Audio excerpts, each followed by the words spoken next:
Hey guys, we're back and we're talking about If There's No Tomorrow by Jennifer Armentrout, which is, you're gonna cry. I might cry on this video. This is my second attempt because I started boohooing the first time. Seriously. I put this off for so long. This book I think came out in 2017. And I just now read it. And the reason I put this off is because of this book right here. Because this book tore my heart out. And when I saw this book come out, I was like, no. See, I know what you're going to do. So you ain't going to get me again. You got me the first time, you can get me again. But the book talk group is reading this book. So I have to read it for the book talk group. Which, if you love Jennifer Armentrout as much as I do, and you're on Facebook, join J-Landers. It's an amazing group of people who love Jennifer Armentrout as much as I do. Some of them more so. And we love other books too. She's just our queen. But anyway, so the book talk is talking about If There's No Tomorrow. So I had to read it. It is not nearly as heart-wrenching as I thought it was going to. Like, it's still heart-wrenching, but I did okay. I only cried twice. so that's good for me. So I feel like it's good. It's definitely 5 stars. Y'all know Jennifer Armentrout's one of my queens. If it's Jennifer Armentrout, it's probably going to be 5-star. It is 344 pages. The main character is Lena. Her love interest is Sebastian. Like I said, you will probably cry. What I loved about this book is that Jennifer takes something very tragic and traumatic and takes us through it, right? And actually turns it into this beautiful story that is just deep and true and such a human experience. And it just goes beyond the surface. It's just one of those deep books that just ends up kind of getting underneath there, you know, into the chewy nugget on the inside of all of us. There was nothing that I didn't like. It was a really good book. It's a quick read. So I definitely recommend it. Like I said, it's a 5-star. It's a good read. So Lena, who is our main character, is a 17-year-old high school senior. She has a secret crush on her BFF, Sebastian, who also happens to be the boy next door. And Lena's other friends are Abby, Derry, and Megan. And one night at a party, Lena kind of confronts Sebastian about their relationship. And before he can respond, they're interrupted by his ex. And Lena ends up leaving with some of their other friends. An accident happens. And we go through that trauma and that grief and that heartbreak with Lena. And Sebastian is also right there. And we kind of get some hard truths about life. We also get some love and some growth. There's character growth happening here. And we also get our happily ever after. Because Jen always gives you a happily ever after. There is an Easter egg in this book on page 13. With a nod to Sarah J. Maas in what I think is A Court of Mist and Fury, and also to Aaron Watt for Paper Princess. And let me tell you, so I had posted like a pic of this book on the Sarah J. Maas site and the page 13, and then people were like, "But wait, what's that book?"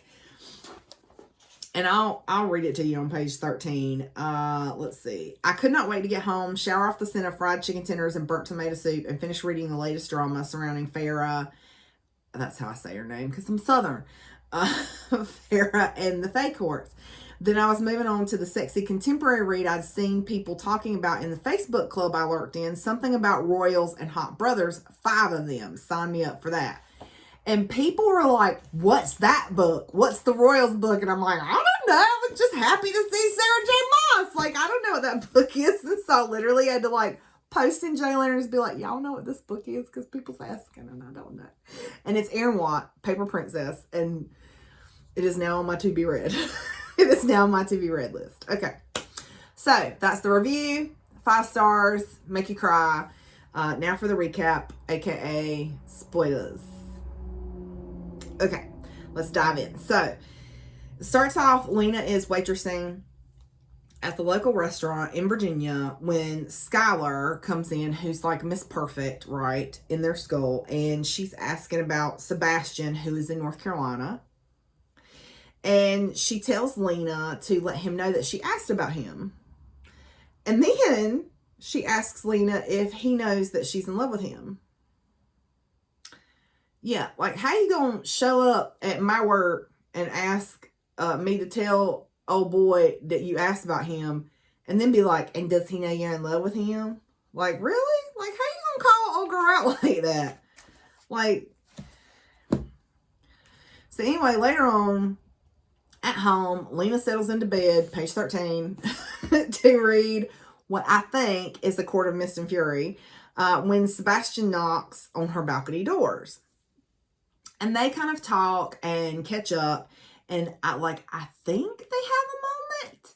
I'm like, are they having a moment? Like, I think they have a moment. Okay. So the next day she's at volleyball practice with Megan, and they're kind of talking, and Coach Rogers, the volleyball coach, asks her to stay after practice. And he tells her, if you focus, you might get a scholarship for volleyball. So Lena's dad keeps calling and texting her kind of throughout the story, and she won't answer any of his phone calls. And we don't know the story. We just know he left, and we don't know the story, right? We think he just walked off and left her and her mom and her sister. So later on, Sebastian comes to get her and take her to the lake to get the Jeep dirty and get a little mud on the tires. And yes, that's a nod to the country song. If y'all haven't heard it, it's a cute song. You should listen to it. So when they get there and she's getting out of the Jeep, she almost face plants getting out of the Jeep, and Sebastian catches her and kind of sweeps her up and carries her to the dock. And when he goes to put her down, she's like Bambi and a little wobbly on her legs and goes down, and he goes down, and they have a moment, and she makes the move and kisses him. And I'm like, yes, sis, yes. Really? The nerdy book girls never make the move. So I'm like, woo, woo, get it, girl, get it. But he doesn't kiss her back. I know. I even put, oh no, he doesn't kiss her back, with a frowny face with some tears. Yeah. He actually scrambles away from her and apologizes. And Lena is mortified, of course. So the next day, Abby and Megan, her friends, come over, and they're talking to her, and they're like, you just need to text him, because it's weird that, you haven't talked to each other. So she does, and she texts him and is like, is everything okay? And he's like, yeah, why wouldn't it be?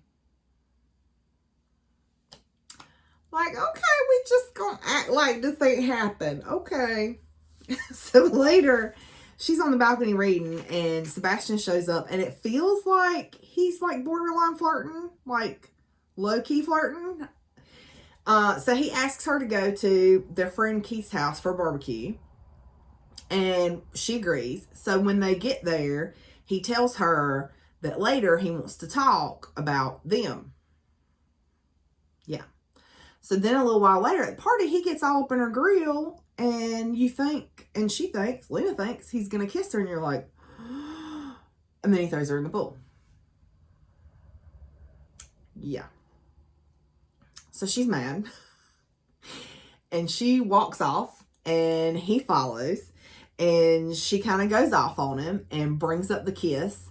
And before he can respond, Skylar, the heifer from the diner, shows up and interrupts, and it's like, oh, hey, I've been looking all over for you. So Lena leaves, and she's hanging out with Keith and Abby. And then literally you turn the page, and the next page just says today. So I got anybody who's been to a book signing knows what the Post-its are for. Y'all know what the Post-its are for. But the next page just says today. And so literally this whole section of book from today to tomorrow is, and I love this, and I think this is beautiful. This whole section is Lena being stuck in her trauma. And the way that it's sectioned out is just, y'all know I love me some Jennifer Armentrout, but I felt like that was beautifully done. And you'll see when you read the book, like you will see for yourself. So when you turn the page from today, she wakes up and she's in the ICU. And her sister Lori is there, home from college, and tells her that she was in a bad accident.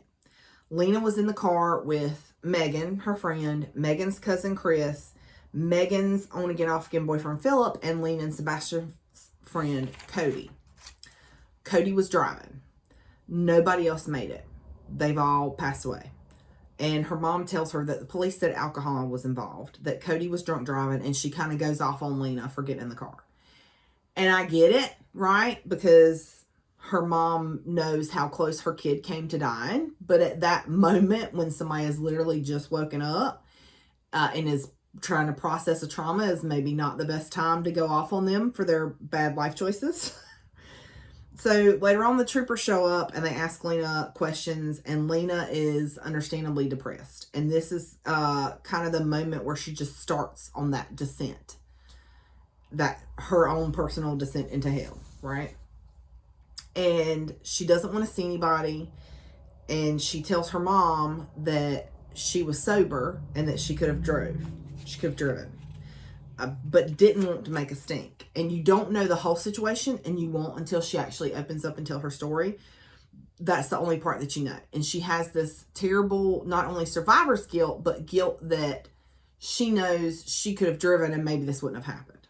So anyway, Lena's dad comes from Seattle, and he tries to start in on her, but she kind of lets him hold it. And it's like, dude, you've been gone for 4 years. Don't show up and start talking to me about my life choices.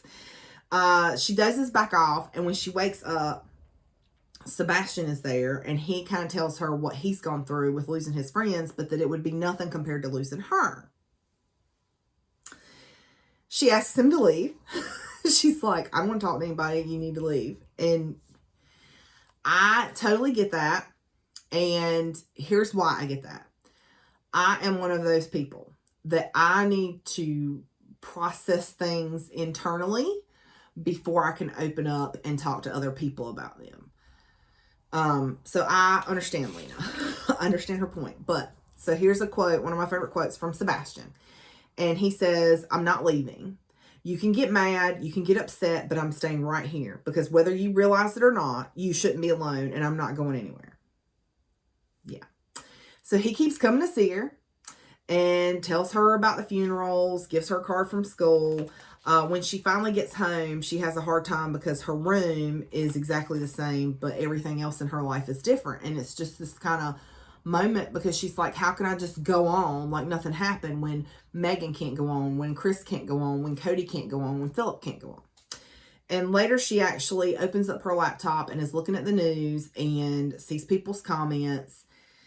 And you guys know, if you have ever looked at the comments on a news story, you know that they range from, oh my God, that poor family, I feel so bad for their parents, to they got what they deserved. I mean, people can be wonderful. It can be terrible. And so her mom comes in and catches her and closes the laptop. And it's kind of this hard moment because Lena realizes that this is how her friends will be remembered. That they won't be remembered for who they were. Like, Megan's not going to be remembered for being an amazing volleyball player. She's going to be remembered for this accident. And so it's this really kind of hard moment for Lena. And Sebastian keeps coming over and he keeps working on her. And he's like, you need to talk to somebody. You need to open up. Derry comes to see her on a pretty regular basis. Abby shows up like a few times and then it kind of dies off because Abby's kind of ticked at Lena. And you can understand Abby's point. And that's like the beautiful thing of this book, is that we see how this is real life. This is how people really react to trauma. Everybody reacts differently, right? And so Abby is mad at Lena because Lena has shut everybody. I mean, everybody. She shut everybody out. Her and Derry kind of have this very superficial, on the surface relationship because Derry understands that's what Lena needs right now and she's willing to do that. Abby is not. And Sebastian refuses to be shut out. So Lori actually tells Lori and Derry is over there, and her and Lori and Lena are all hanging out, and Lori's like, you do know that Mom knows that Sebastian comes in your room at night from the balcony. And it's just kind of this funny moment because Lena's like, Derry tries to get Lena to go to the cemetery because she knows like it'll be good for Lena, and Lena's not ready. And Lori actually kind of steps in and like, I think that's too much walking for Lena. So then she and Sebastian are on the balcony later, and he finally tells her that she needs to talk to somebody and that he loves her, that he's been in love with her, and that he has been in love with her for years. And Sebastian starts picking her up for school, and her first day back, they actually send her to the office to see a psychologist. Thank God. And that's literally what I read. Like, thank God. Because, honey, there's nothing wrong with needing help, right? Like, if you break your arm, you go see the orthopedic surgeon, right? And you don't think anything about going to see the orthopedic surgeon. So if something's going on up here, why would you think anything about going to see the psychologist? So anyway, she gets to see the psychologist at school. Later, Sebastian comes over, and she kind of goes to touch his face, but she's, kind of hesitant. And he's like, no, it's okay. You can touch me. And so she does. And then she kisses him again. Sis making moves over here, y'all. And they basically make out until they're breathless. So the next day at school, it's like Lena's third appointment with Dr. Perry, who's the psychologist. And she finally starts to open up and tell him what she's feeling. So she's finally starting to kind of make progress. And that's so the other section, which says tomorrow, like I said, is kind of that whole section where she's kind of in zombie mode. I hate to call it that, but because she was, and Dr. Perry tells her this in the book. He's like, you can't really deal with your grief and start to move on until you're out of, because right now you're just stuck in your trauma. So anyway, she's finally starting to make progress to get there. Then at lunch, Abby goes off on her. And so then Coach Rogers like kind of confronts her and is like, when are you coming to practice? And she's like, no, I'm quitting the team. It's a bad day, y'all. So later, and once she gets home, her mom tells her that their dad didn't leave, that she asked him to leave because she realized that he did not love her as much as she loved him. Yeah. So that night, Sebastian comes over and she tells him about her dad, and he asks her to come over to dinner because his parents won't have dinner with his girlfriend. And she freaks out. She's like, I can't be your girlfriend. And she goes off, and she is kind of mean and nasty to Sebastian and says a bunch of things she does not mean because she's just trying to push him away. And Sebastian kind of admonishes her with love. He kind of tells her some things she needs to hear, but not in an ugly way, in a loving way. But then he leaves and just lets her hold it. She doesn't go to school the next day because of everything that's happened. And her mom comes in to check on her, and they kind of have this heart-to-heart talk. So the next day, Sebastian takes her to school, and she talks with Dr. Perry, and she finally tells him what happened. And so we finally find out that, and Dr. Perry says, everybody involved has a partial responsibility. So we find out that she kind of, she thought Cody was okay to drive. But then there was something that, I think he reached for the door handle or something and couldn't open it. And she was like, are you sure you're okay to drive? And he's like, yeah. And she's like, are you sure? And he's like, Jesus, I only had one drink. And Megan is behind her trying to push her. And she's like, girl, just get in the car. And somebody else is like, quit being stupid. Just get in the car. And she's like, I can drive. And they're like, and Cody's like, no, I'm fine. I told you I'm fine. I've driven this road 1,000,000 times. And so, yes, I mean, she could have been like, I'm not going with you guys. And her friends still would have died, right? Because they would have still left. Because they just, they were kids and they weren't thinking. So yes, she has that partial responsibility of she could have done this and she could have done that. And I think that's part of what we go through in the book with her, is her dealing with this, but what if, right? What ifs will drive you crazy. But what if I had done this? But what if this happens? And she kind of realizes through Dr. Perry's advice that yes, she has some responsibility, but so does everybody involved. So do the parents, so do the other people at the party, and so does Cody, because he was driving. So she didn't want to be, you know, that girl. So here's a quote that I love from Lena, and God, this is the part where I started crying. What would I have done differently that night if I had known there was no tomorrow? Everything. I would have done everything differently. So then Lena finally starts to like feel and deal with her grief. I'm starting. She's still kind of keeping her friends like at arm's length. And so Dr. Perry's like, you know, you really need to tell your friends what happened. And she's like, but what if they hate me? What if they won't be friends with me anymore? And he's like, you know, that's kind of the chance that you take. But right now, this constantly trying to keep them away and not tell them the truth is exhausting, right? So, you know, it's kind of like, you know, the next step. So she sees Keith in the hallway and kind of has this epiphany, because Keith has the same guilt that she has, but for different reasons, right? Because it was Keith's house, it was Keith's party. And so he's kind of like her, and it's this epiphany that, oh my God, I'm just like Keith, you know? And so she decides to tell her friends. So that night, she talks to Sebastian, and she apologizes for what she said, and then she tells him what happened. And he tells her that because see, that's why she couldn't be with Sebastian, because she had this guilt, like she felt like if he knew what really happened, he wouldn't want to be with me. But he tells her that he knew she wasn't drunk because she never gets drunk. So he knew that she wasn't drunk the whole entire time, and tells her that if he was in that same situation, he probably would have gotten the car too. And it's basically like, you know, you made a bad choice. You made a mistake, but you didn't kill them, you know? So she finally opens up, and he holds her, and she cries. And it's like this whole like beautiful, beautiful moment. And the next day she talks to Abby and Derry, and she tells them, and her and Abby kind of make up. And then the night of homecoming, she's working at the restaurant, and her coworker like runs her home early. And when she gets home, her mom like hands her some thermals and is like, get in the bathroom right now and change clothes or you're grounded. So she goes and changes clothes, and her mom like shoves her out the back door, and there is Sebastian waiting with a corsage. So he takes her to his yard, which is like all decorated with string lights and a tent that he set up with snacks, and so that they can kind of have their own little homecoming there in the backyard. And she tells him that she loves him, that she's in love with him, and they just have this like beautiful like little moment and night.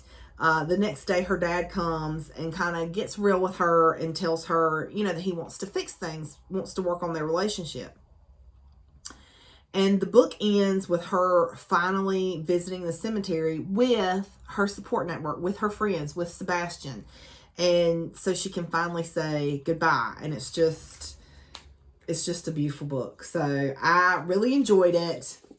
Yes, it made me cry. Go get it anyway, read it anyway, and cry right along with me. So If There's No Tomorrow by Jennifer Armentrout. And we'll see you guys next time. Thanks. Bye.